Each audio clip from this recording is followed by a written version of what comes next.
Hey Druid fam, this is Evangelistic. I am bringing you just a quick sneak peek at the Druid build that I've been working on the Diablo PTR Season 10.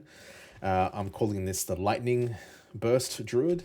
A lot of you would be familiar with the Nature's Fury builds in the last couple of seasons, particularly with the Lightning Storm and Landslide combo. However, this is a new combo that I haven't seen widely used, and I definitely haven't seen it on YouTube, so I thought I'd bring it to you guys for a bit of fun and variety. Now, I am a Druid enjoyer. I've been playing Druid since Season 0, since the launch of Diablo, basically every build. But I haven't made content before, and this is something that I'm stepping into to support the community.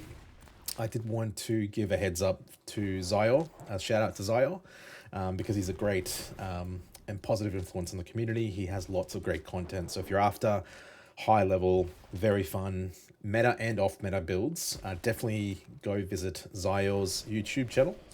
But for now, let's get started. So this is a lightning burst druid using the Nature's Fury key passive, and it is a human build. For my gear, I've got Gathlin's Birthright Unique Helm. The chest is the Shroud of False Death. At the moment, it's bugged on the PTR, giving +2 instead of 1 to all passives. So it's basically the strongest chest in the game. But even without the bug, it's probably a contestant for the best chest. However, there is probably a niche for a few builds to not have this chest. Now, for the gloves, I'm using the Overcharged Aspect with plus core skills. Now, ideally, you'd want Stone Burst instead of core. However, like I said, I'm only bringing you this quickly, and I haven't had time to optimize my gear. For the pants, you'd be going with the Banished Lord's Talisman in the pants, with the Masterworks into the core skills. Boots, the Fists of Fate. For the weapons, I'm using a one-handed mace with the Anticline Burst aspect. This is a very strong and one of the key components of the build. Basically, it guarantees overpower on the build.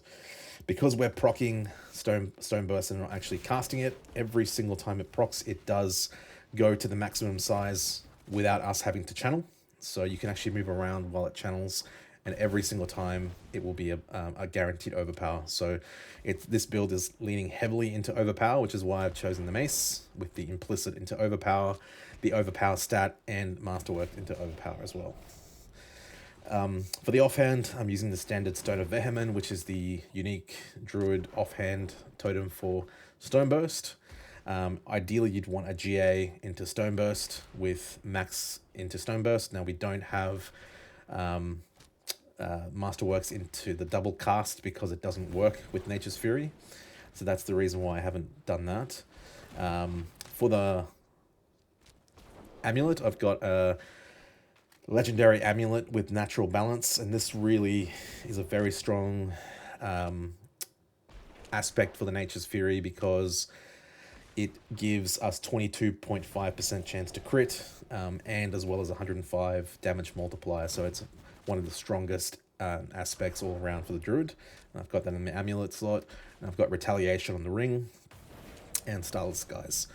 Now, for the Spirit Boons, I've got Gift of the Stag, Avian Wrath, and Scythe Talons.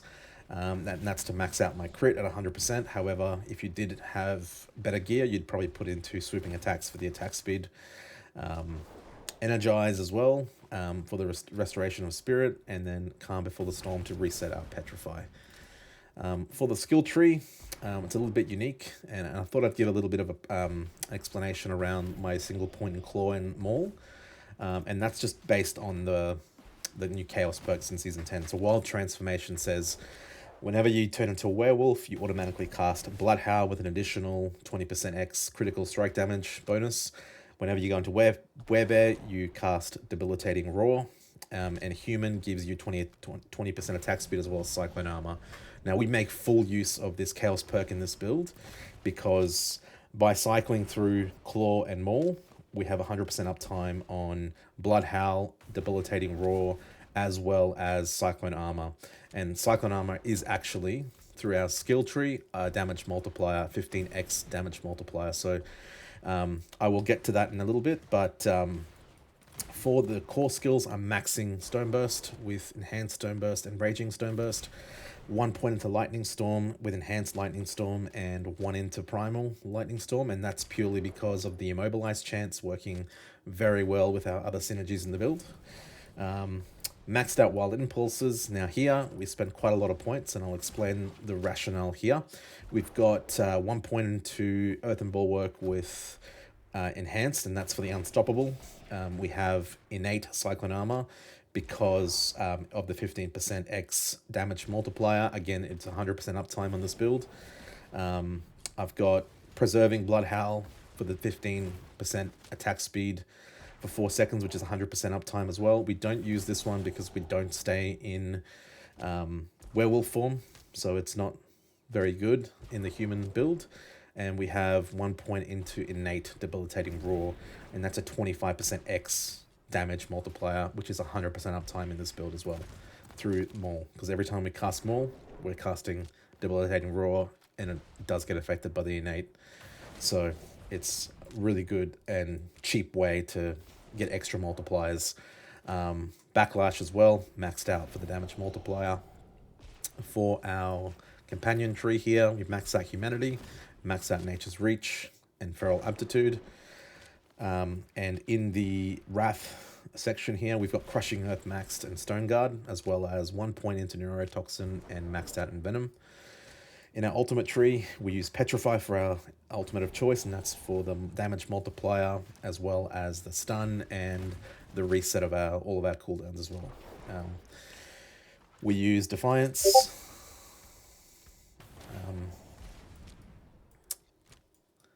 Maxed out Natural Disaster, Resonance, and for our key passive, like I said, it's Nature's Fury. However, with Gathlin's Birthright Unique Helm, we will actually have access to 2 additional key passives, which is the Perfect Storm and Earth and Might with 100% uptime.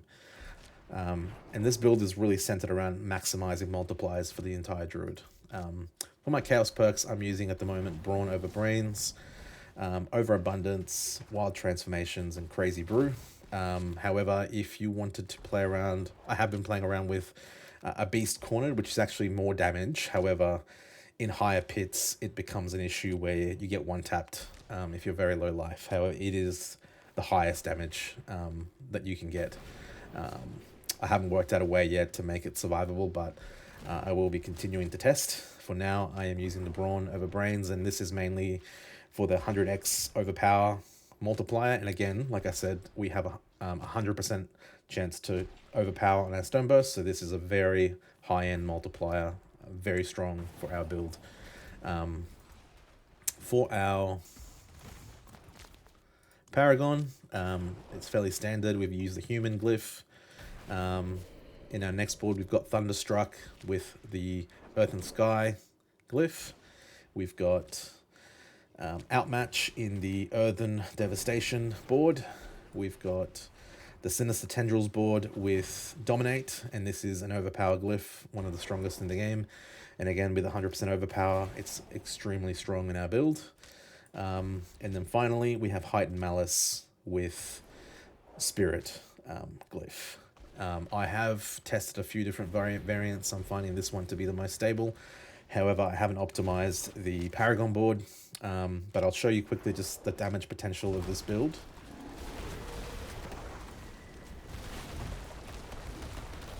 So as you can see,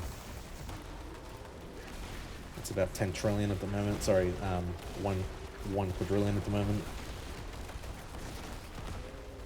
But it does go up.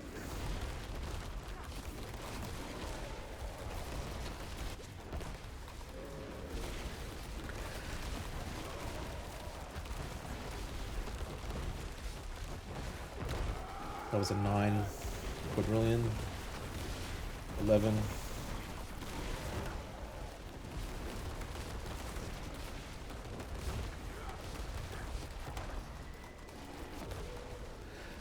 Now the play loop is very simple in this build as well. You're basically just spamming Lightning Storm, and then every time enemies get close to you, you cast Claw, and then as you turn back into a human, it activates your Cyclone Armor, which pushes them away, activates your damage multiplier, and lets you hit them at a range with your Nature's Reach passive, so you always should be trying to stay outranged with this build. Yeah, so I hope you enjoyed this video, quick video. Like I said, I'll be bringing out more videos in the coming days with a pit run, a few pit runs. I'll be doing an overabundance pit run and then one without overabundance. Like I said, I've already cleared up to 140 with overabundance with this build, and I'm aiming to have 120 cleared without overabundance. At the moment, I'm about 115 without overabundance, and I'm trying to get to 120. Like I said, I haven't really had time to get all the triple masterworks and all the perfect gear yet, so far more optimizing to go. But this looks like a really good up-and-coming build, a new build. So if you're looking for something off-meta, something new, and something fun to try, this might be the build for you. All right, have a good one. Thanks, guys.